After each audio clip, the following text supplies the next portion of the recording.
good? Yep. All right. Well, welcome and thank you for letting me be your guest teacher. Obviously, it's on video. But I am excited. I'm really excited to teach, and we're going to start out with a little bit of an object lesson. So I want to ask you guys, if you were going to go buy a watermelon, how would you know which watermelon to pick? What do you do to find the perfect watermelon? Because have you ever had one that's like soggy and gross inside, and you're like, oh, this is the worst. Okay, what do you do to find the perfect watermelon? You knock on it. You knock on it. Okay. What do you listen for when you knock on it? An answer. Hello, knock knock. All right, so knock. Sorry, what do you listen for? It's got a nice hollow sound. Okay. So maybe that tells you that it's not full of water or something, right? Okay. What other things? There's lots of things people do to pick watermelons. What other types of things? You heard it. The biggest watermelon. The biggest one. Okay. Like in size or weight-wise? Both. Both? All right, that's what my husband said. He said, you're supposed to find a really good heavy one. This is pretty heavy. So I guess he said it was heavy, then it means, I don't know what the thought behind it being heavy is, but that's what he said it was heavy. So. I was always told the yellow spot on the side. Yeah, that's what my cousin told me too. Do you know why? The yellow spot? Is there anything? It just means it's right. It seems right. My cousin told me it said that it had bee stings in it. That's where the bees would sting it or whatever and make it sweeter. But then my husband was laughing at it and said that's just where it sits on the ground. So I'm not really sure, but I heard that one too about the yellow one. Any other things you guys have heard about how to do the watermelon? Nothing. What about, I've heard somebody say about the stripes. You ever heard about the stripes or the color, right? Or different things like that. And actually, my uncle has a friend when he went to buy watermelon, he actually took his pocket knife and would cut a little square out of it and pull it out and taste it and put it, which I don't think is the right way you're supposed to do the watermelon, but you can do that, right? But okay, so you're at the store and you're trying to find a watermelon and we've done our things today. How are you going to know that you have a good watermelon? How's the only way to know? Cut it open, right? Because I can guess right here, I can say, hey, I think this is a good one, I think that's right, but I'm not going to know it's a good one until I cut it open, so. You want to do the honors? Me? Yeah? Oh, no. No? Does you want to cut it open? See this? All right, so I'm thinking this is a good watermelon. I'm thinking, this is, I've kind of looked at it, I've weighed it, looked at it, it has all the right characteristics, right? It's nice and heavy, has a nice big bee sting, it thumps nice, I'm thinking this is a good one. The only way I can know is by cut it open and see. And this one actually came out of my garden, so let's hope that it.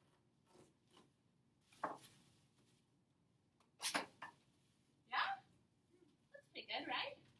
That's a good one. All right, so now I've got it open. I'm still thinking, what do you think? How am I going to know it's a good watermelon? Eat it, right? All right, so anybody want to try a piece? Who likes watermelon?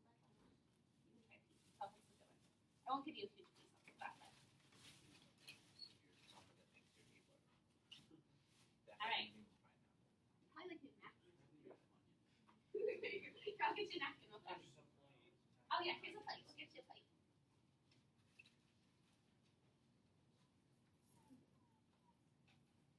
What do you think?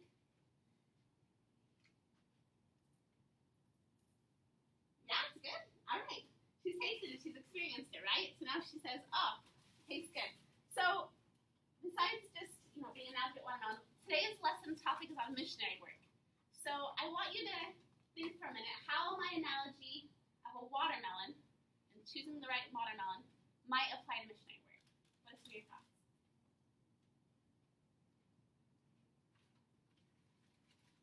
Welcome. What's your name? Ashton. Ashton. All right, welcome, Ashton. Any thoughts about how maybe that might fit? Okay, go ahead, Mom. We have to help people not just see like the superficial aspects of the gospel, but experience it for themselves. Oh, good. So explain a little bit more what you mean. So like, so like as a missionary, you have so you can't just like tell people, oh, we have all these scriptures and we have this history of our church. You have to like they need to be able to experience what the gospel is for themselves. Maybe they need to see how it works in your life and see the blessings that can come from it, rather than just knowing facts about it. Yeah, it's not I have to taste it, right? You have to taste it to see how it is, right? You can look and say, oh, it smells good. You have to taste it. And this is a really good example. Any other ways? What other ways could this apply to missionary work?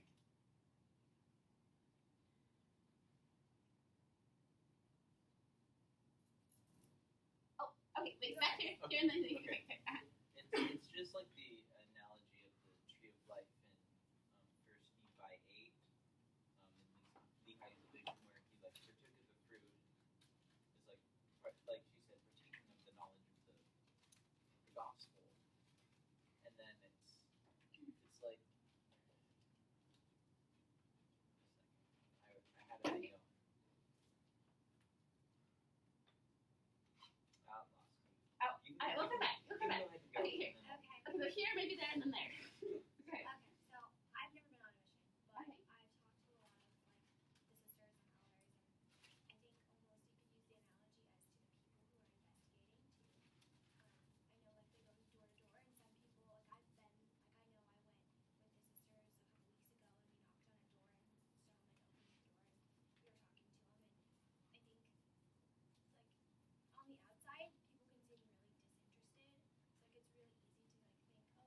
that's a really good insight, right? That it could just be, oftentimes we can look at people and judge them from the outside, right? And be like, they look like this type of thing.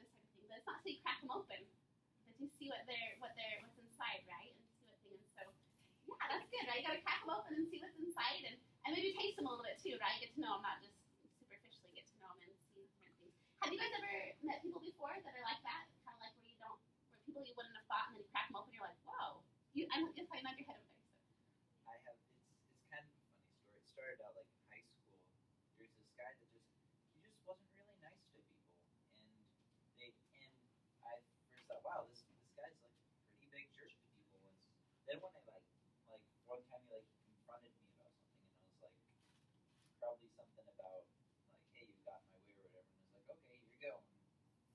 And I was like, oh, you were nice. And then when I actually got to know him, he was a really nice guy. It's just he wasn't like, the cliche, he wasn't raised very, very well by his parents, and people didn't like him because he wasn't very good at talking, so people assumed that he wasn't very nice. So it is taking the step to get to know people. Yeah. Is really important. No, that's a good point too, right? People, how they appear or what they come across as isn't always what they are inside, right? And people can look lots of different ways and be different on the inside. So I think those are really good insights into sharing. What was you had a thought too about how it applies to? So a watermelon takes a while to grow, and it takes certain conditions for it to be ripe. So a lot of people have certain times when they're ready to hear the gospel. If they hear it before or after, it's not going to be the right time. Yeah. Isn't that? Have you guys ever picked? Maybe not. I guess I've actually never picked a watermelon until like a week ago when I was picking. I've tried my whole life to grow watermelons, and this summer I have grown watermelons, and it has been amazing. I have like 6 watermelons. I'm like, whoa, and they're not just like they're good watermelons, so they're not like the type you get in the store. But I'm like, I grew these myself, but I didn't know how to pick one. I didn't know how to tell when it was ripe type thing, And so I looked up, and there's all these different things that help you know when they're ripe. Because last year I had one little watermelon, I picked it, and it was not ripe, and I was like, oh, my one watermelon, and I picked 2, and you're disgusting.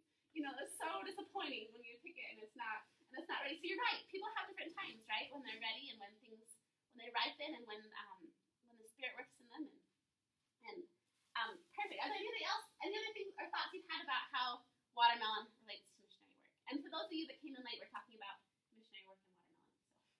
So it goes together, I promise. But any other thoughts you guys had about? All right. So I want you to open up your scriptures into D&C 33. So last week, or I don't know, sounds like last week you guys talked about Abraham, or was it, because I don't know, the order of it, the lesson before this was about the restoration of the church. Did you guys talk about the church being organized last week, or something like that? Okay. So the lesson before was about the churches organized, Joseph Smith organized the church. And what was the day, you guys remember the date that the church was organized? April 6th? Okay, what year? Wait, I heard it say louder. Yeah, April 6th, 1830. Perfect. So how long do you think after the church was organized did Joseph Smith send out the first missionary? What's your guesses? Or if you know? A day? Oh, that's pretty good. Not quite that quick. Not quite quick. Oh, sorry. How long after the church was organized? So it was organized on April 6th. How long after the church was organized as official church did Joseph Smith send out the first missionary?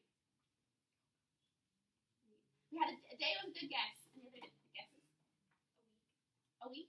Okay, a little bit more than a week. 6 months. Less than 6 months. 3 months. Close. 2 months. All right, so it was 2 months after. So it was in, I wrote it down. He was in June of 1830 was the first missionary to go out. And his name was Samuel Smith. And he was actually Joseph Smith's younger brother. And he was the third person in this dispensation to get baptized. So Joseph Smith got baptized, then Oliver Cowdery, and then Samuel Smith got baptized. And he was also one of the 6 members that were in the original church, and he was also one of the 8 witnesses. So he was kind of with his brother from the beginning. And he went out, and Joseph Smith sent him out on a mission. And he didn't go very far. He went about 25 miles around Palmyra. He just went around to different towns, and he had Book of Mormons that he was supposed to take and give to people. And he had to find people to buy them.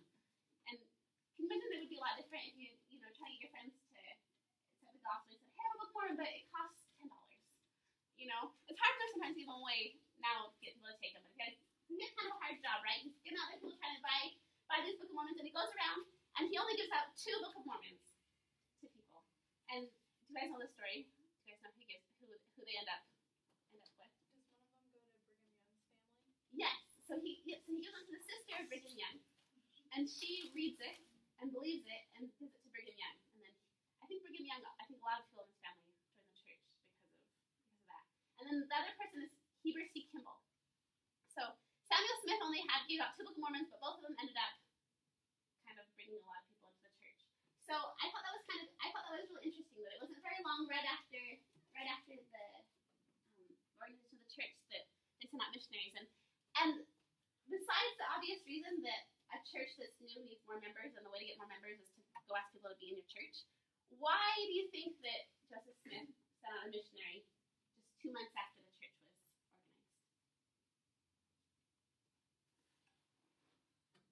That's how important he thinks it is. Okay, what do you mean by that?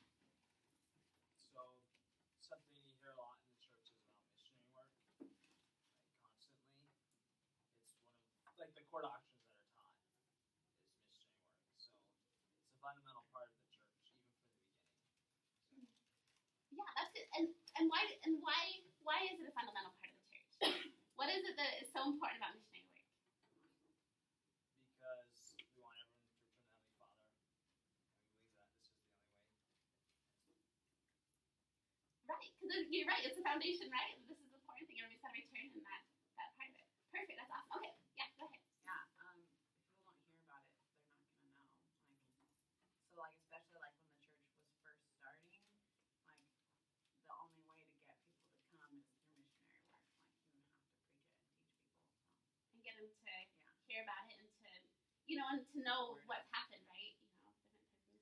Yeah, go ahead. I think another important thing was there was already so much prejudice against Joseph Smith and what he was trying to do that you had to have people go out and bear that witness and that testimony that the work was true. You couldn't just have people continuing to assume and letting rumors fly around. Like you had to get somebody out to set the record straight. Right. And that's kind of true today, isn't it? In some ways. Have you guys ever had experiences where you've gone and people have weird notions about the church? Does anybody have any examples where they've had to set somebody straight before about different things? Oh, yeah. Can I tell a little story? Yeah, go ahead. So this actually happened last night. One of my friends from one of my classes, I was over at her apartment and we were working on a project, and I had brought something up about my religion, and I told her before that I was LDS, and she brought up to me that she used to be an investigator several years ago, her and her mom, and I was like, what? Oh my goodness, back to the watermelon thing, I would never have thought. Crack open. Yeah, exactly. But she actually had really good experiences with a group of elders that they would bring in, and then they would feed them dinner and they would teach lessons and stuff. And she told me, she's like, I don't know that I would have joined the church, but it was a good experience. But then she had a bad experience with a pair of sisters that went through, and it made me cringe at what happened. But I kind of sat there and I think I said for 10 minutes just apologizing, like, I'm so sorry that happened to you. This is actually what this is. And she's like, no, I believe you. That was something that had happened to me. So I kind of had to set her straight. And we're still talking about it, but Right. That's a good mission opportunity, right? Not necessarily like you're teaching her the gospel, you're just helping her, go through different things. kind of see, it's like people the reason that he sent out that first missionary is because you're more likely to join something or be a part of something if you see how passionate someone else is about something. Right. To see that other people are excited about it and it's not just you. That's a good example. Anybody else have any? I guess we had 2 questions out at the same time. Any other times when you've had people where you've had to teach them or? It wasn't my experience, but it was one of my favorite ones. Excuse me. So in high school, one of the guys that I was growing up with, he had a friend who had asked him about the horns. Mormons have horns, of course. That's even the weirdest. That's not like It's apparently still a thing. And he goes, yeah, do you want to feel mine? And the kid is like, yeah. So the kid reaches and touches his head and is like, I don't feel them. And my friend is like, yeah, don't you feel stupid now? But maybe not the best way to go about it. I don't know what his relationship was with the person that this happened to. But, I mean, just a humorous one that I have heard weirdest. I always thought that's a strange. I said you can't see mine, but I'm a convert, so my kids. So your kids will have them. I know. I always wonder about that. I'm like, where did that even come from? Because I think that's the weirdest one. But I think that's a good point, right? That so Samuelson had to go out. We heard because it's the basic part of the gospel, right? We send out missionaries because we need everybody needs to know about this, right? You know, I sometimes I think about in heaven that we're all there listening to my Father's plan, and I can hear like I almost feel like choosing teams a little bit. Like they're like, okay, over here, you get to go to you get to be born in an LDS family and know the gospel.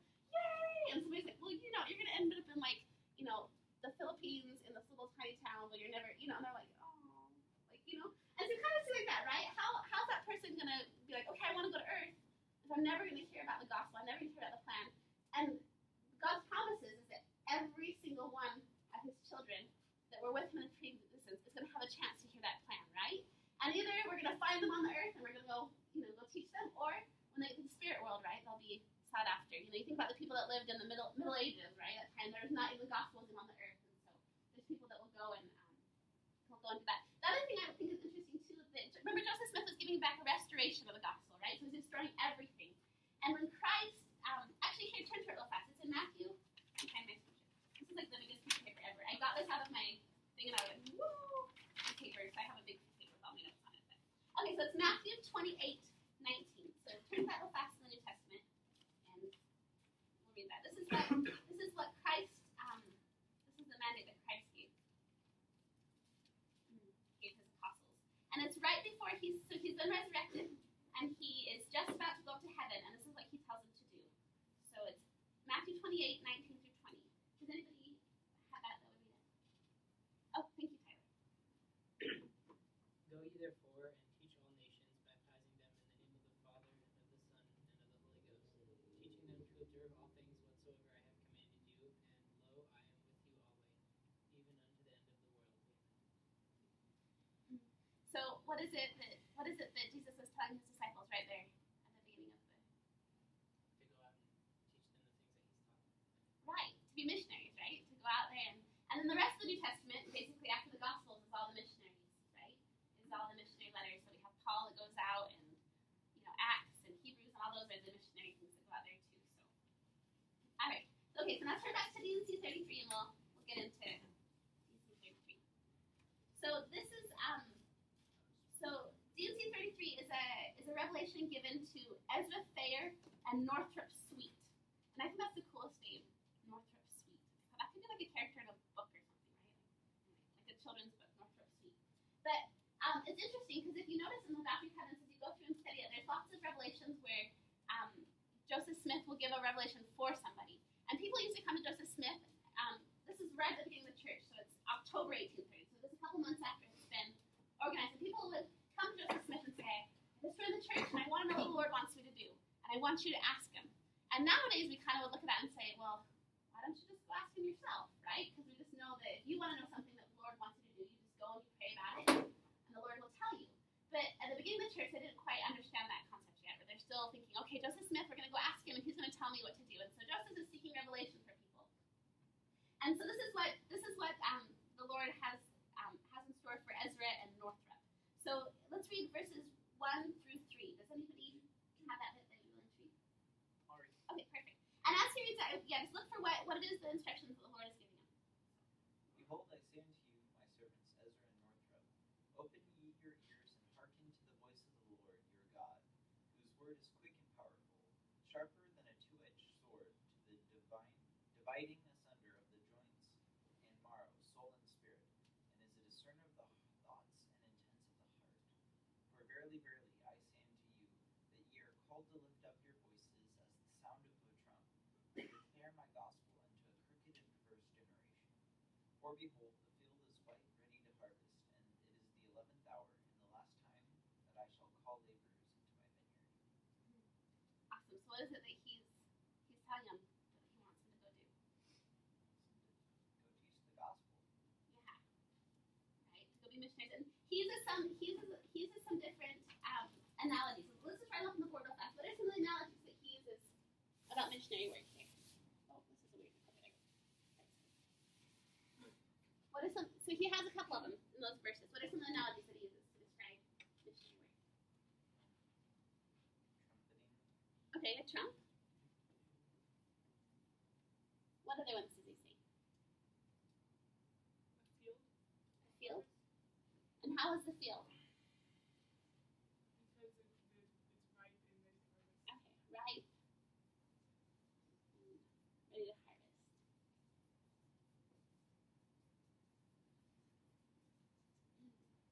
What other ones does he have in there? A two-edged sword. Don't you think that's kind of an interesting one? What do you think that one means?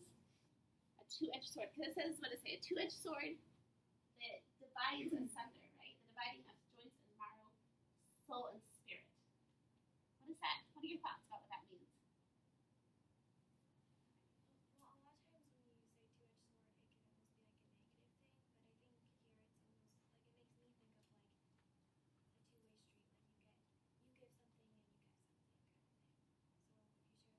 if you're giving it to someone else, that you're giving your own testimony as well. Oh, I like that. Right? That it cuts both ways type thing. So I don't know if that's what it means, but that's what I got. yeah, no, that's good. I honestly, that's what I've always wondered about. I don't really know what it means. Like, so I'm curious if you guys thought, like, what is the Lord saying there when he says that, sometimes I don't think about his word. It sounds really brutal to me, like, ouch. But maybe that is kind of what it is, right? Sometimes missionary or hearing the gospel is that, ouch, to cut you into change here. What? I just think it's definitely an ouch because one thing that Christ said in the New Testament, he said was like the Son of Man comes almost like a sword to drive asunder like families, brother against brother and whatnot, because it's something that people don't like sometimes. It really is, and the sword of truth it is a weapon. Yeah. That's a good point. I like that. Let's put the sword, so the sword of truth under there. I like that too, right? The sword of truth. I think that's a really interesting thought too, that when Christ says that the gospel is a sword, right? That it cuts things asunder, right?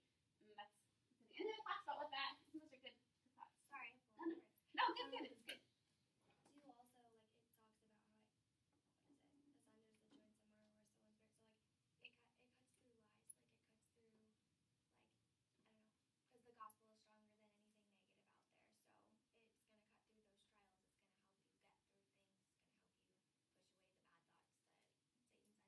of thing. Yeah, that's cool. I'm thinking of, so my little boy is really into Minecraft. I don't know if he likes Minecraft. Like he was the other day asking me all these things. Okay, some laughs, right? So he's asking the other day about how strong all the swords were. There's like, how strong is a diamond sword? Mom, how strong is all this? And he wanted a sword that could cut through. Oh no. Okay, we're good. That could cut through anything. He's like, I want a sword that can cut through anything, And I was like, I don't think there's a sword like that, And so he was talking about all the different strengths, but it sounds like the Lord's got a sword that can cut through anything, right? He says, there's nothing here that I can't cut through. Which, is kind of a powerful thing when you think about it, right? Can you imagine going to a convert or something like that, or somebody who's investigating the gospel and say, I have a sword that can cut anything out, right? So sometimes I think about myself, if I could cut out, not that I want to cut myself to pieces, but there's parts of me that I'm like, you know what? I can just cut that out, Let's just cut that part out of me that's really rebellious, or that part of me that is really lazy, or the part of me that doesn't want to do what I'm supposed to, because we all got that, right? And sometimes I think maybe the Lord's sword is kind of like that. He has a sword that can cut through anything. It can cut in there and get it out. And that's a powerful promise to think. Any other thoughts about two-edged swords? All right. Are there any other ones that he uses? Any other analogies that he uses in there?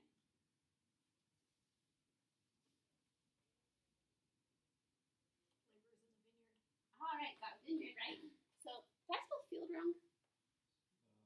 Yeah, I did. You guys, spelling is not my. There we go. I defer you.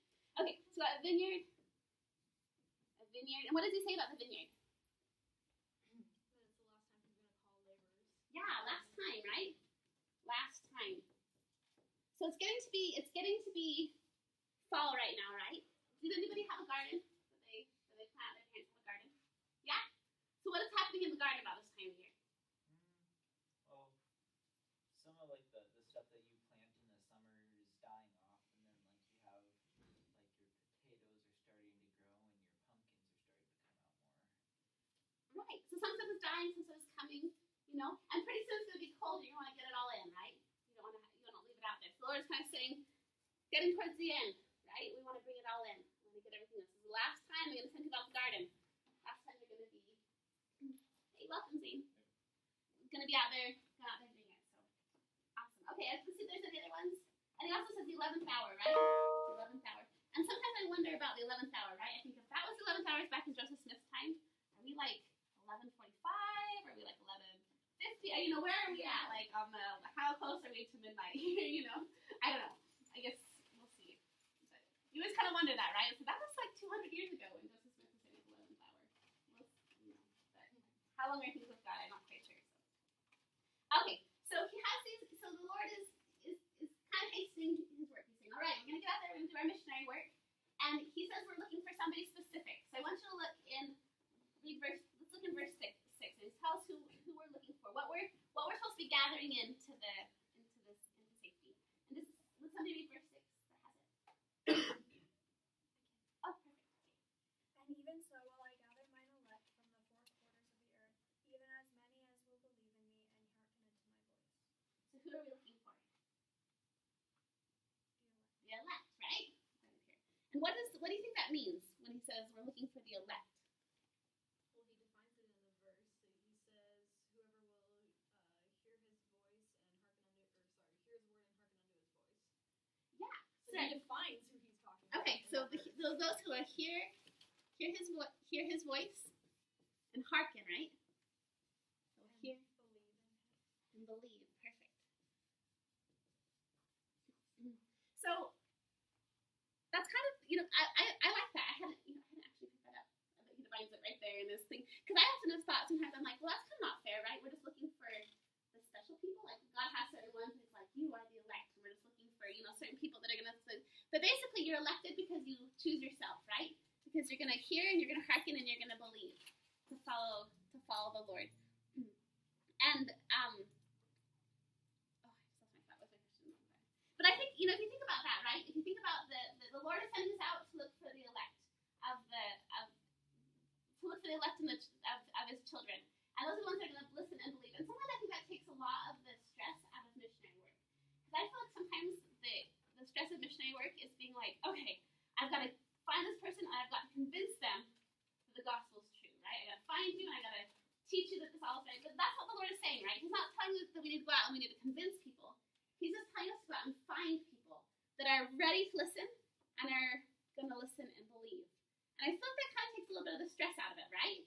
Because you don't have to go out there and convince people. You just have to look for them. And so I have another food analogy, guys. So, all right, bananas, right? Okay, so if you were going to go shopping, right? And let's pretend you're just at the shopping cart. In the store. Put your shopping cart past. You see the bananas out there, right? And you're gonna look at this one. You're gonna squeeze it. Look at it and be like, is this one right? No, it's not right. Okay, so we're gonna leave it. But this one, you squeeze it. Kind of soft, right? What do you say about this one? I actually got kind of a mushy in my bag, but it was really nice. And I got it. What about this one? Which one would you pick? Which one would you choose? Both? Okay, tell me why you do both. That one's ready right now, and that one will be ready at some point. Right, you just have to wait for this one, right? It's gonna be ready. It's just kind of hard-hearted right now, right? It's not gonna. And if you crack it open right now, it's gonna taste like chalk and something really gross. I don't know. Green bananas are the worst. So, but you're right. But if you wait for it, it's gonna be nice and ready and ready to hear the gospel, right? And I think this is how the Lord is telling us with missionary work. He's like, go out there and find the bananas that are ready. Right? Go out there and pick the bananas that are ready and go and look for those ones and teach those ones and baptize those ones. And the other ones are either going to get ripe or they're going to go rotten.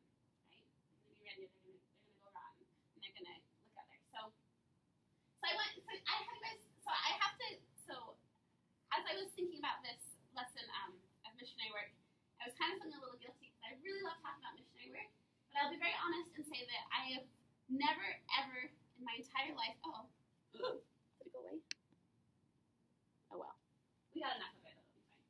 Okay, but I feel really bad because I've never, ever in my entire life had anybody, when I've talked about the gospel ever in my entire life, say, oh wow, I'm interested in that, or oh, I want to hear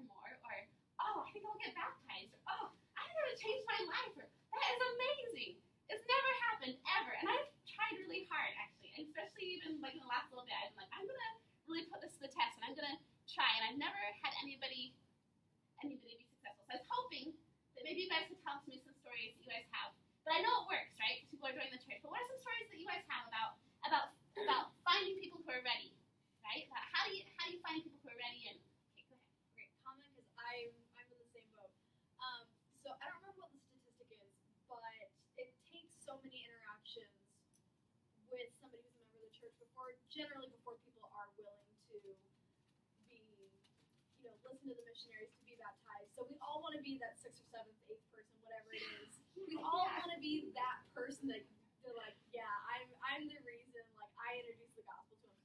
But we have to keep in mind that they're still, they still need 1 through 6, 7, whatever the number is. That are you being that example to them that when the time is right, when they are ready to seriously hear the gospel, can they look back and say, oh, well, that person was a member of your church and they were a good person. And if what you have to share is something that influences that person, that is something I would like to hear. So that's my first thought about that.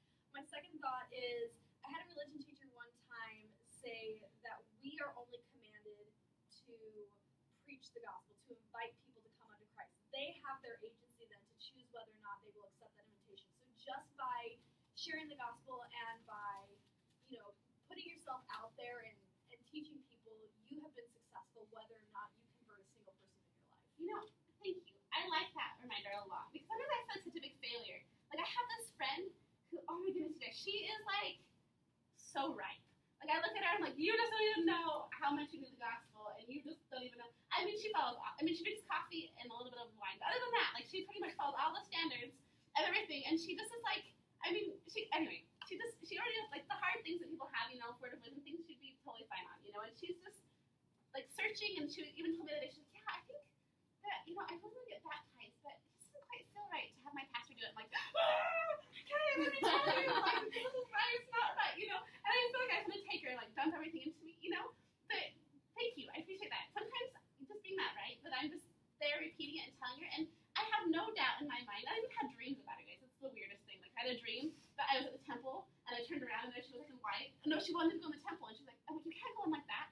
And then next day I turned around and she was in a white dress. I'm like, oh, now he's going. I'm like, okay, this is too late. Like you need to hear the gospel, like But I've tried so hard, and I don't want to be like. But you're right. Like every time you try, and it just plants that. What did you say? It takes 7 or 8 interactions with somebody, until. So maybe there's going to be somebody else. Like it'll be like somebody else. So she's like, oh wow, I totally get it. I'm not like, oh, not me, but like, go ahead. A thing that I've really thought about, and that like I've talked with my parents, has been that the key sentence is that we hear a lot is invite others to come to Christ. When missionaries, like especially in a lot of like even high or low baptism rate missions, it's always like not until recently it was usually a baptism count. It was how many baptisms can you get in a month or a year or whatever. It wasn't focusing on the individual pacing of that person. So when it says invite others to Christ, you have to remember that when you're inviting, it's an invitation. You don't have to force others to come unto Christ. Like even the way you say that, it never works, because then people automatically become hostile to like the way you speak. If you're thinking forceful things, even while you're teaching without even saying it, they can feel that. So when you think of it in an inviting, if you're thinking, I'm inviting you, I'm giving you this chance, and if you don't take it now, it's always open. I can always ask you again. Right. That's the great thing about the gospel. And maybe it's just helping them get right?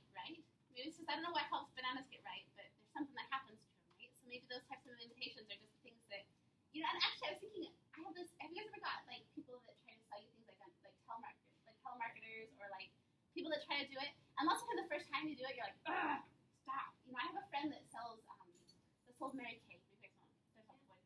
Anyway, she was so annoying. I was like, oh my gosh, I don't want Mary Kay. Don't want Mary Kay. Don't want it. Just leave me alone. So I move away from her. A year later, I'm like, oh man, you know what would be really nice? Is if I had that lip gloss from Mary Kay. It's like, call the Mary Kay lady and ask for the lip gloss. You know what I mean? Like those types of stuff. I was like, she planted it in there, right? She had invited me, and I was really annoyed with her, and I almost tried to avoid her all the time. But it was inside there, and later on, when I really needed it or I wanted it, I pulled it out, and I knew where to go get what I needed, right? So that's a good point. I like that. Invitations. We shouldn't be discouraged if all we do is invite, right? Go ahead. Okay. So I have 2 thoughts. So one, it's kind of going off what Kristen's saying, but a little bit different. So one thing that I've kind of learned about missionary work is that even members need missionary work. So like for me, I meet with the sisters to have them help me go through the Book of Mormon and understand it more. And like even you teaching this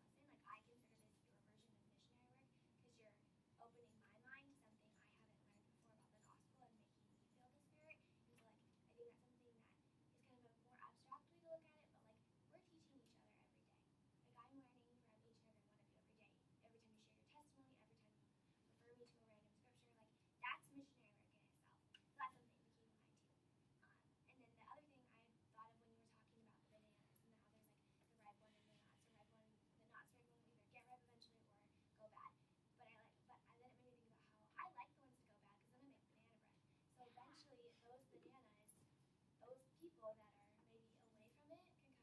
Because like I grew up in the church, and then my family went inactive for like 3 years, and then I didn't come back until I came out to college. So I was like that banana that got turned into banana bread. So like that's something to remember too, is that everybody is always open and has an opportunity to come back to the gospel, no matter how far gone you think they are. Yeah, and that's a really good point. Who would rather have banana or banana bread, right? I think I might take banana bread. You know what I mean, right? So that's a good point. Like no matter where you are, even if your right banana goes soggy or mushy, right? The Lord can still use you in different ways. And I think that's good. And you know that's true, right? Not all of us are gonna do the same, not all of our paths are gonna look the same. You know, we're all gonna have different things. Any other thoughts that have come about bananas, watermelons, missionary work? Alright, so this goes right along with what we've been talking about. So I want you to look at verses, we're going to read 7, 8, 9, and 10, and 33. So who would be the reader in there? And there's one phrase, okay, good, perfect.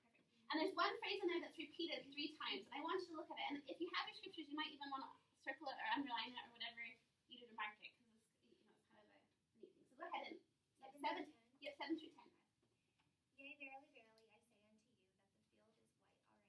the field is white already to harvest. Wherefore, thrust in your sickles, and reap with all your mind and strength. Open your mouths, and they shall be filled, and you shall become as Nephi of old, who journeyed from Jerusalem into the wilderness. Yea, open your mouths, and spare not, and you shall be laden with sheaves upon your back, for lo, I am with you. Yea, open your mouths, and they shall be filled, saying, Repent, repent, and prepare ye for the way of the Lord, and make his path straight, for the kingdom of heaven is at hand. Perfect. So do you see what phrases that there's repeated there? Open your mouth. Yeah. What was it? Open your mouth. Say it louder. Open your mouth. Open your mouth, right? Open your mouth, right? I guess you don't have to yell at people. Oh, that was not a very good marker. I was like, want to be so dramatic, and that was not a very dramatic marker. All right. What if we give it some? There we go. And a lot of exclamation marks. There we go. Right? I can kind of see that's why I feel like the Lord says, right? Whenever God repeats something in the scriptures, especially if He repeats it in the same verse, there's lots of times He'll say, "Whoa," and it's "whoa, whoa, whoa," then you're really in trouble, right? But whenever He repeats it, it's kind of an emphasis, right? It says "open your mouth." No, really, open your mouth. Okay, no. You didn't hear me. Open your mouth. And this is the hardest part of missionary work, right? Do you think? I don't know. I feel like for me, it's the hardest part, right? Is opening your mouth. The thought here today when I was at the grocery store that I should say something to the lady that I know in the checkout line about the gospel, and I thought, I'm in the grocery line. People are going to hear me. I can't say. I don't know what I'm going to say. I just thought, so I didn't. And but now I'm like, oh no, next time I go, if I see her, I have to think of something to say. Nothing, I don't have to be like, you want the Book of Mormon, but, to say something to her about it. So, I think open your mouth kind of goes with faith, because I've had, and just from personal experience, you open your mouth, it comes. The Lord's promise, He's not just going to leave us dumbfounded. As long as we have the Spirit and we have good intentions, we're not going to look dumb. Yeah, that's right. And He says that in there too, right? He says your mouth will be filled. Have you had experiences before where you've had that, where your mouth has been filled, or when it's come to you and you opened it? It's great. So it's really convenient. It's really convenient. But it's really nice. You're like, right, when you just open it. But that's the scary part. Or maybe if I had opened my mouth with the lady at the grocery store, maybe something would have come, right? I don't know what it would have come, but that was kind of scary to say. Have you guys ever had, does anybody else have experiences where they've opened their mouth and been able to share something? Yeah. So I always want to open my mouth, but I never know what to say. You always want to be more direct. So lately, what I've been doing is just mentioning the church now. It's really easy to see a candy thing for the grocery store idea, I guess. See some candy and say, oh, so this girl at my church the other day had this candy. I've been wanting to try it, and start saying what church do you go to? It's easy to just mention the church and see maybe they look interested and maybe oh, they just said the word church, I'm not sure what. Right.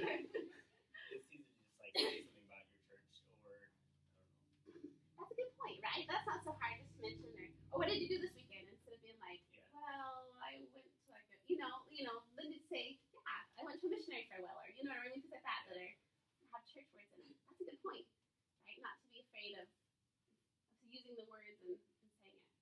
That's a good example. Any other thoughts about or things about opening your mouth? I'm really sorry I'm talking too much today.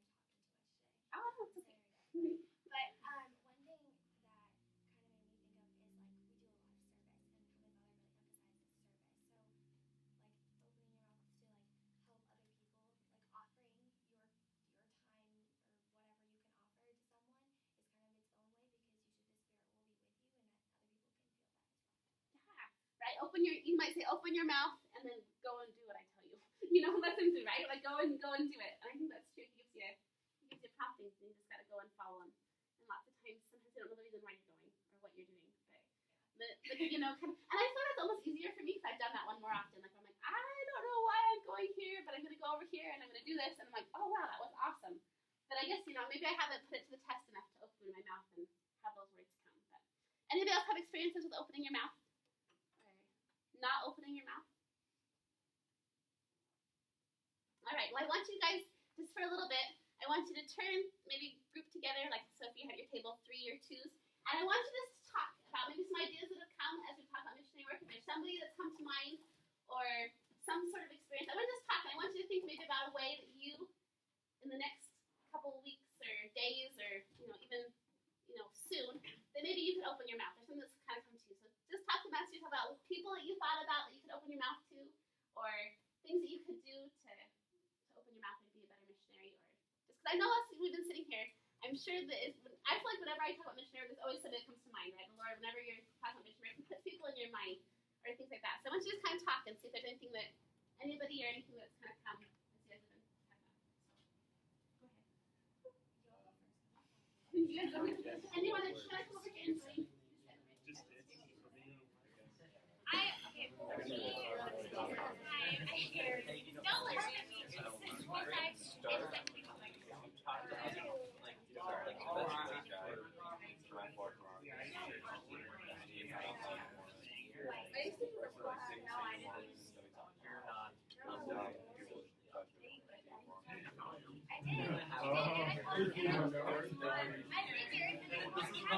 And I think we got enough of it. And if it didn't get, if it stops, I think it's probably fine. But still going. All right. There we go. Okay. Sounds great. Okay. I hope.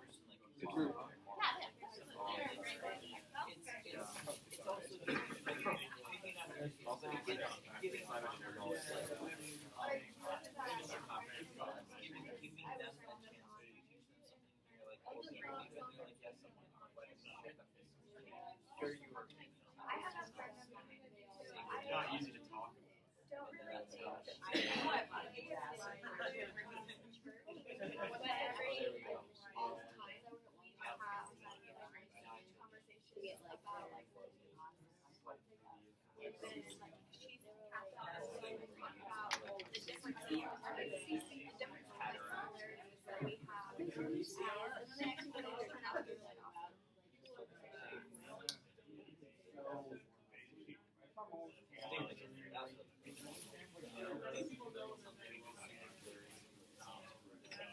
She is very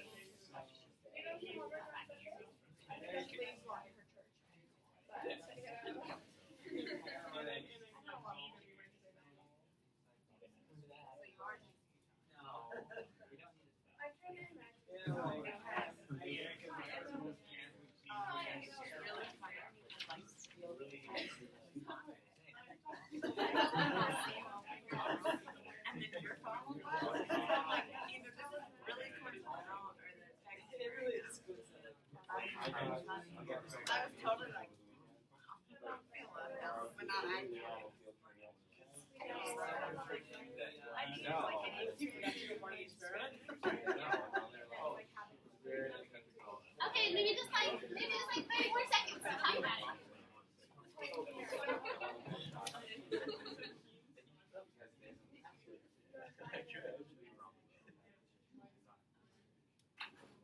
All right, so maybe we'll just go around each group and maybe tell us a little bit about what you talked about, or just thought. You don't have to share everything, but just kind of some thoughts to talk about. So maybe here to start with you. Do you guys have, what were some things you guys talked about, or thoughts that changed for you? I just shared, I have a friend of mine that she's Catholic, and I don't think that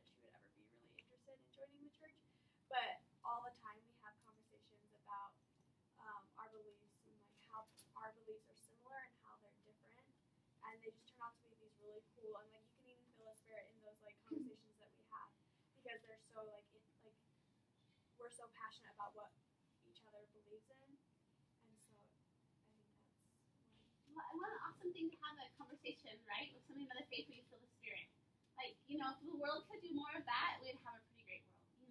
And I think sometimes too, like, it's not necessarily that we're making people to be, LDS, right? But we're inviting and bringing the Spirit, and what a great thing that's happening. So, and you never know, you might crack her open and be like, "Whoa, guess what? You're a Mormon inside." I'm just gonna piggyback on what Swayze said. There's a couple of my coworkers where we do the same thing, like the Baptist, a Catholic, and a Mormon. It sounds like the beginning of a joke, but we have really great conversations because it is the same God, and so there are a lot of foundational things. And I often find myself walking away feeling very spiritually uplifted, and so it's nice to know that they are having that experience as well. So. Right, and when they think about Mormons, they're going to think about you and about how you made them feel good and how that felt right and how that felt. And that's a big part of missionary work right there too, right? Just those little conversations you can have and putting those seeds in people too. So, all right, so awesome. So over here, what did you guys talk about? I'm gonna grab my bananas. I feel like I need to have the bananas up again for some reason, just so you can see them. We talked about like social media, like sharing stuff on Facebook and something like that, and also like just letting people know you're LDS. Like I'm a first year in college, and so no one knows I'm LDS, but now they do. Yeah. Have you told people, or how's that been going? If it comes up, I'll like talk about stuff like institute or church or the YSA conference I went to, or like I'll go to like Bible study and say I'm LDS. Yeah, that's awesome. And how does it come across? People have they be anything or been interested? There was someone who was interested in talking about what I did at the YSA conference, and that's basically the extent of interest. But just exposed, like some of these people might not have ever known anyone who was LDS or not known them very well. Yeah. So just exposing people to that, like we don't have horns, we're not evil, like this evil. I know, right? We're normal. We're normal. And I think that's a good point, right? So are we ever afraid to let people know we're LDS? Maybe yeah. Do you ever have that fear of like? I remember when we first moved to Iowa, my husband's his work coworker helped us move in, and it was really rainy, and a box broke open, and it was like all these books with like the prophets on them, like Brigham Young. I remember thinking, oh, they're gonna know we're Mormon, and whatever. They totally know we're Mormon anyway. But like I was so nervous they're gonna see all my church books about Brigham Young and think I was weird, and I thought, oh god. And I remember just thinking, why? That would have been really great. Like, oh look, I don't know. It's just funny how I had that reaction instead of like, But I think we do have that reaction sometimes, right? That we're scared of letting people know. So just letting people put it out there. I was going to say, sometimes I've kind of felt that way too. My family, they're not members, so sometimes I'm always afraid it's going to be awkward to talk to them about it or whatever. Yeah. So that's just like that kind of like, oh. I feel like I shouldn't, but right. I do. So what do you do to help yourself or get over that a little bit? I don't know. I'm still working on that. Anybody have ideas to help them out? What do you do when you have that? Especially with your family. That's hard. That is hard too when you're just like, let's just not avoid certain subjects. Yeah. What are your thoughts? What do you do when you feel that kind of fear? So like my family are members, but like my family is really inactive, and so they don't do a whole lot with church anymore. So like something that I do is like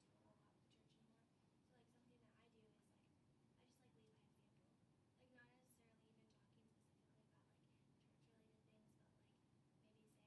church related things, but like maybe saying like the other day, like when I was talking to my friend who I've been talking to investigators years ago, I was saying how we were talking about self-confidence and self-worth, so I pulled out Ether 12, blah blah blah. But this verse, like I know it's like about from the Book of Mormon, but it's like means a lot to me. And she's like, yeah, I took something from that. So like not necessarily saying, oh, you should believe this. It's like I have this experience with this, and then kind of there in a natural way. And sharing things with love too. I found that too when I think it was a promise by one of the apostles. He promised that when you share things with love, your family and friends won't be offended. And I thought, I'm gonna hold on to that promise, right? If I share with love, no, you're not gonna be offended, right? Because you're always worried about offending people. But I don't think I've really I've shared the gospel a lot, and I don't know if I've ever actually offended anybody. Like I've had some really awkward moments where like, okay, let's just not go like just change the subject. But I don't know if I've ever offended anybody. So, and you had something to. Yeah, I was just gonna say like just to stay confident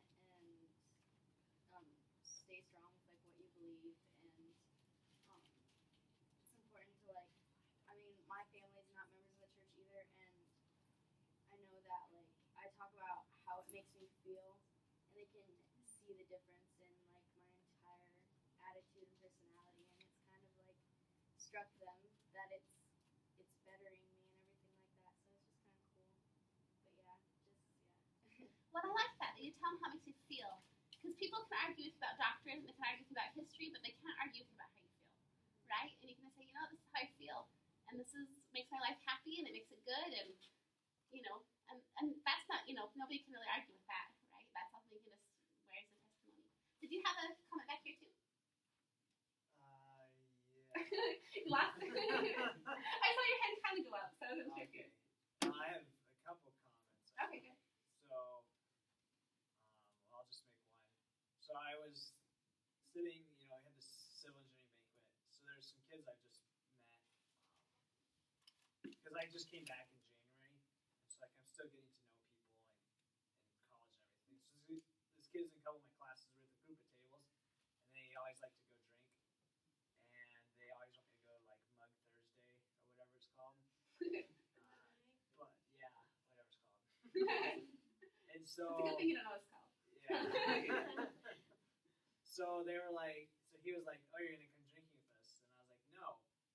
And then he wasn't mad, but like he got like a sort of like, "Well, why not?" Like he kind of got mad. And I was like, "Well, there's a table of people here who I don't know. Like I don't really want to like open the can of worms of like the Word of Wisdom and Joseph Smith because he was a little assertive." So then I was just kind of wondering like,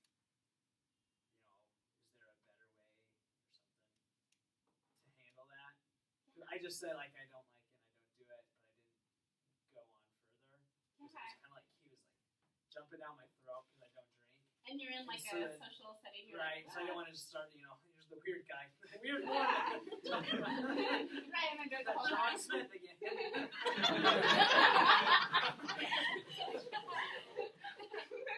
Okay, directly related with that because I had very similar experiences down in Florida. Like I was probably the only member for 40 minutes in either direction. And so all my coworkers did drink, and the first week I was there, they went to a ladies' night.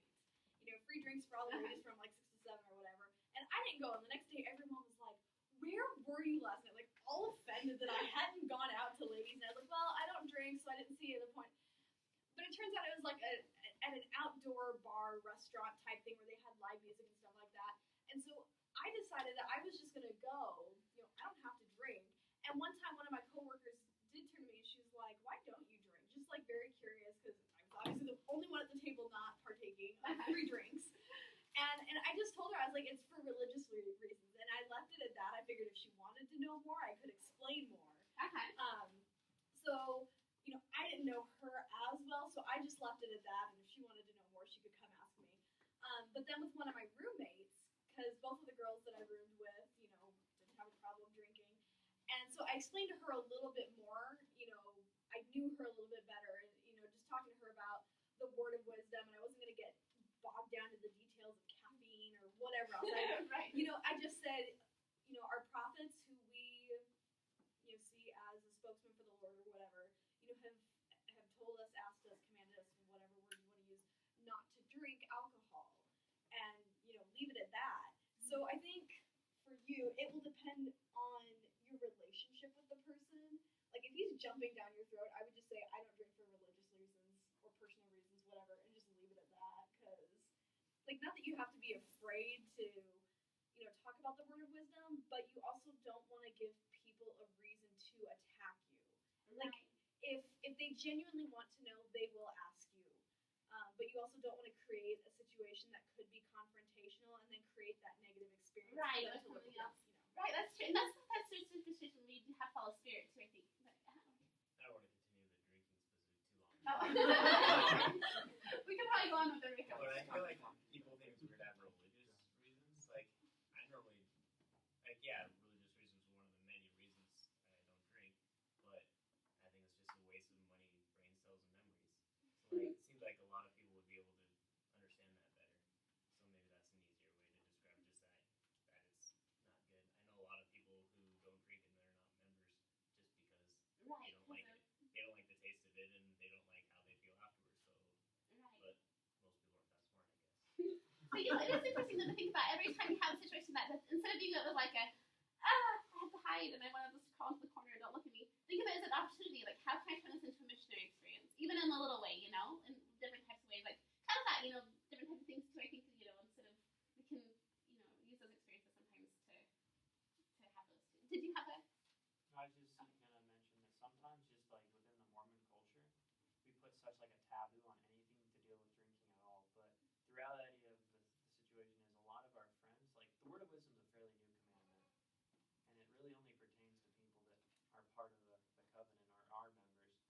So we're going to have friends that do drink. And I honestly go with my friends to like bars or other places. I don't drink. I end up being like a designated driver. Sometimes I lead a responsible person at a party. And it also provides opportunities for missionary work as well. Right, when you can be, I know it's hard. I'm teaching the young women right now, and it's interesting how when you're a young woman, you're teaching very much like, well, if you're at a bad party and I start drinking, you'll leave. And I was like, yeah, but what if you're at your husband's work Christmas party and everybody's totally out drunk and you're like the only ones that aren't drunk? You know, like you just leave the Christmas. I mean, like it's different when you get older, right? It gets a little bit more complicated. About, you know, you can't always leave the party or you can't always, you know, be in the middle of a social situation where you're right in the middle. You know, you have to be a lot more, you know.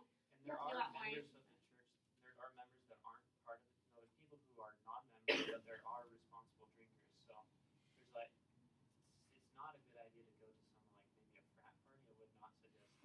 Yeah. But if you have a friend that you want to go out with, and they're only going to have one glass of wine, but they need somebody to drive them home, it's definitely okay. You have to follow the spirit on those ones, don't you? I'm gonna piggyback on because I'm in a sorority, so I'm around it all the time. Uh-oh. I didn't really open the can of worms with the drinking. Well, no, like what I say, I have a lot of reasons. I'm diabetic, so it's really unsafe for me to drink too. So that adds onto it. But I do say like what she says, where I say, you know, it's religious reasons. But sometimes I say, I don't like being out of control. I don't like not having that sense of control, and that kind of goes back to the word wisdom a little bit. And like with our spiritual body and our human body and things like that. You don't have to get into the details, but a lot of times my sisters will ask me, Brie, why don't you drink? I'm like, well, it's religious reasons and health reasons, and I really just don't like being not in 100% control. And most people understand that. And then I have gone to frat parties, and I'll tell you how you handle it if you decide you want to go someday. I take a soda with me, and I watch over my sisters. That's what I do when I go. I'm obviously not going to be in that. And sometimes I don't go because I don't. That's not a place you're going to feel the spirit. So I'll put Taylor in the right place for that. But like, so I don't go very often because some days it's fun and I go and I dance with my friends and I make sure no one gets into too much trouble and I'm that designated driver or the girl who walks the sisters home that get way blacked out, and that's not my choice, but I can be there for my sisters. But to like be really attuned to the Holy Ghost too, because I've been in situations where I'm crabby, all my friends are like not all there, and it's just not fun for me, and I'm not feeling the spirit, and I'm feeling a negative feeling, and then that helps me to know, okay, you need to leave that situation. You know, that's really true, isn't it? What it comes down to is when you're in a situation and the spirit's not there, you just run, right? You get yourself out of there, and you should follow the spirit on those types of things. So, okay, we have a little bit more time. Over here, what did you guys, here at this table, what did you guys talk about as missionary work? What came to mind, or different things? You guys remember now? It's been a little bit. I think I was one that had anything. Okay. Is that correct? And nothing was. I think I was the one who would say anything. Uh-huh. But I went out working out with one of my buddies from ROTC, and we just kind of talked about like how, like he said, like I thought I remember that I said I was Mormon because like one of the nights they're out going drinking, I was like, hey, you want to go? I was like, no, I'm Mormon. Oh, okay. Righteous man, fist bump, and they're drunk and stupid. But but you told me you were Mormon. Yeah, we just Yeah, talked that's about awesome. Good job. Mitt Romney, I guess, because that's all I know to talk about. Yeah. I'm trying to find common ground or anything. But you know what? I found that most people in the United States, it seems like, if you tell them you're Mormon, they know that Mormons don't drink, right? So that's always the same thing. You can pull your Mormon card and be okay pulling your Mormon card and say, you know what? I don't do this because it's kind of like when I put sometimes telling your parents something, oh, you can just blame it on me. You know, if you get out of the situation, just blame it on me. Tell me your parents can't. I thought sometimes you can be like, all right, I'm a Mormon, I can't. You know, so people understand that too. So, okay, go ahead. Last year, last group, what did you guys talk about? Well, we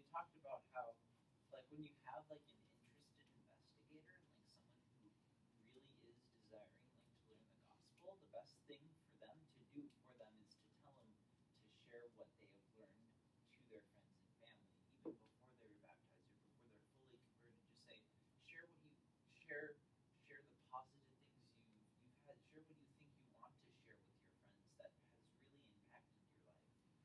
And that really helps members, because we're super awkward around people's investigating families that are outside of that group. So then that gives us more opportunities to be introduced to more people, so then you can convert more people. Yeah, that's good. And you're right. And when you share your testimony, you even say things that are true. You feel it, don't you? When you say things. I remember the very first time I ever read Joseph Smith's testimony out loud. Like, I'd read it for a long time, but I can remember one time I read it out loud for myself, and as I read it, it was like, whoa, and I felt like this light, and I thought, wow, that was amazing. And I did it again, and every time I read it, the same thing happens. But I have to read it out loud so I hear myself say it. And I think that's a really powerful thing. When you hear yourself say something that's true, the Spirit can just bounce it back. So that's a great thing, right? It's getting people to feel that Spirit. So, okay, any last thoughts or things that you've been holding on to about missionary work before we move on? Comments, ideas? All right, well then, to end it, I just want to reiterate and share my testimony of this. Open your mouth. And I loved what this gentleman right here said, that when you open it, it's going to be filled. Even if you have absolutely no idea what you're going to say, the Lord will fill your mouth. That's His promise. That's what He tells us in James 3:33, right? That if you open your mouth, it'll be filled. And even if you think you do a really bad job when you say something totally stupid, sometimes I've learned the Lord can take really stupid things and make it sound really good on the other end. I don't know how He does it, but He's a God of miracles, right? And you can say something stupid, and somebody will be like, wow, and they'll hear something different. They'll hear, it happens, right? Like, you'll say something, and people will be like, it happens. And so I just want you to challenge you to open your mouth. And I also want to challenge you that there's people that are around you right now, every day, especially, college and jobs and work and, wherever, at the grocery store, right? There's people around us that we can't prejudge, right? We don't know what they are until we're going to crack them open. You never really know what somebody is until you get to the heart of them, until you experience them. And so I want to challenge you also to look for those opportunities in your life this week. To look for people in your life, in your classes, in whatever situation you are that that might be ready. Don't judge them. And sometimes you can just kind of give them a squeeze, right? Are you right? Are you okay? Not really a squeeze. All right, never mind. But you know what I mean. Theoretically, right? You're gonna squeeze them. I know. Wait, hold on. All right, I forgot. All right, but you know what I'm talking about, right? So we're gonna test them, right? We're gonna see, are you ready? Are you ready to hear the gospel? And sometimes they might be really green and they're not gonna be, but sometimes they might be a lot more receptive than you are. And I think that for me has really made missionary work so less scary. Is when I don't think of it as having to go convince somebody. I just gotta go like, are you ready to hear it? Are you ready to hear it? Are you ready to hear it? And so far, nobody has been ready to hear it. But I'm hopeful that I'm going to be the ninth person on somebody one day, and this is going to work out. And as John reminded me, my husband reminded me, he said, at least with your kids, hopefully they're getting it, that that's the missionary work I'm doing. So your families and everything, you get those opportunities. And so I just want to remember my testimony that I am so grateful to be a member of this church, because like we said at the beginning, right, this is the whole plan. The reason we do missionary work is because we're telling people that they can go back to their Heavenly Father and who they are and what they can become, and that's an incredible thing. And I'm grateful for missionary work, mostly because I feel like it stretches me, but also because I can see the joy that it brings to people. They can see them, and you can see the change that happens, and you can see things change. And I had this really, and this will work good too, I did college group. When I started in college, I took all these classes about how you're going to go out in the world, and you're going to change the world, and you're going to make it a better place. And I had this really powerful realization when I was in college class one day. The most powerful way to change the world is to be a missionary, right? Because nothing that we do is going to change the world more than the gospel of Jesus Christ. And I just remember a testament that I know that is true. In the name of Jesus Christ, amen. Thank you so much, Sister Farrell. That was awesome. I just love hearing you talk about anything. And so I want to clap. Is that okay? I think you're gonna win. Are you gonna get to present this? She's here tonight because for those of you who came in late, because she needed to be filmed, recorded, and then sent in the film to present at a conference at BYU. So it was actually really fun to sit and listen, because it was like getting to introduce one of my good friends to a bunch of my good friends and see them all having fun together. So I just bear testimony that everything that she said is true. That if you you think about this, you guys, the demographic most likely to join the church is the 14 to 25 age group. And if you think about this, if you were God and you had a bunch of people like you here at this area, wouldn't you put people around you that you could influence?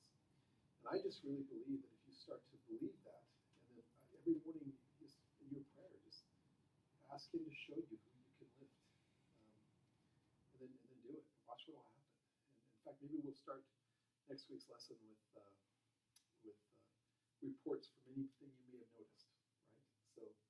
So see who you find being brought into your circle of influence, and often, if you're willing to, He will provide someone for you to minister to. I say that in the name of Jesus Christ. Ben, would you offer a closing prayer? Heavenly Father, we thank God for trying to come minister today, and Lord, have us know that mission work is good for us to be able to apply the things we learn today into our lives, and we say so much Christ. Don't